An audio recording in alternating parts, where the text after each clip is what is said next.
7h, 9h, Europe 1 matin.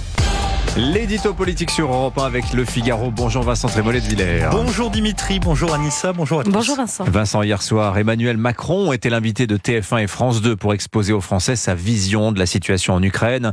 Intervention empreinte de gravité, habitée d'un grand souci de pédagogie également. Le président, Vincent, vous a-t-il convaincu ? Si j'ai bien compris la pensée complexe d'Emmanuel Macron, il s'agissait de nous expliquer que nous n'avions pas compris ce qu'il avait dit sur l'envoi de troupes au sol en Ukraine, et que d'ailleurs il n'avait rien dit de tel, et qu'il était volontairement flou, mais que compte tenu de la situation, il avait eu raison de l'avoir dit, et que d'ailleurs il pourra encore le dire.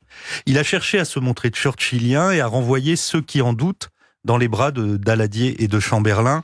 En fait, c'est le même roulement de tambour depuis 10 jours, et si l'on s'en tient à la politique intérieure, Emmanuel Macron persiste dans sa stratégie fondée sur la peur, l'effet drapeau et la poutinisation de Marine Le Pen.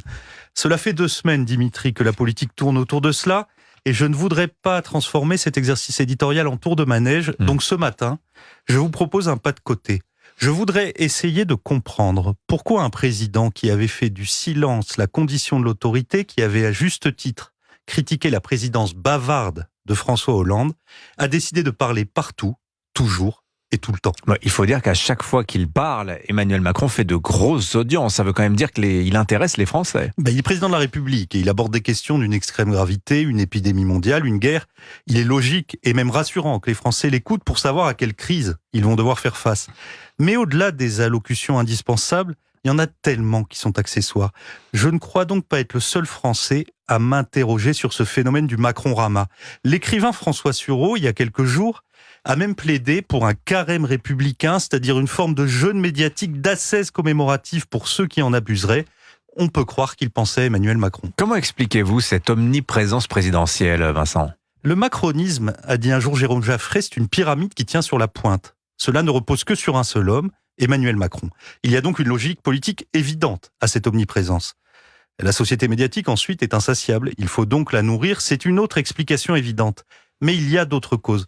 Un jour, un ministre qui sortait d'un conseil des ministres qui avait largement débordé m'avait confié au sujet du chef de l'État. Ça le rassure de s'entendre parler, ça l'inquiète quand il doit se taire. Et je repense là à la conférence de presse du mois de janvier. Vous vous souvenez ?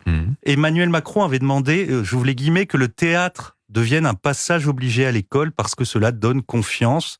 Le théâtre, c'est une passion pour Emmanuel Macron. Et c'est peut-être cela la clé. En 7 ans de présidence, le chef de l'État aura enfilé tous les costumes, joué tous les rôles, arpenté tous les décors.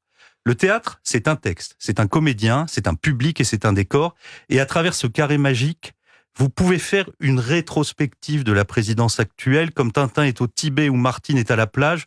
Vous avez Macron devant un hôpital de campagne pendant le Covid, sur le tarmac pendant la guerre d'Ukraine.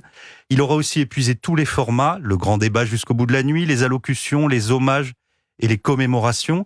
Et puis au centre du motif, le président bravache qu'il vienne me chercher, le président ému qui ralentit le rythme et fait trembler la bouche, le président confiant qui rejoue le grand oral de l'ENA, le président grave qui voudrait avoir des accents churchilliens, le comédien qui pointe sous le président. C'est peut-être ça, le secret du macronisme. L'édito politique sur Europe 1. Merci Vincent Trémollet de Villers.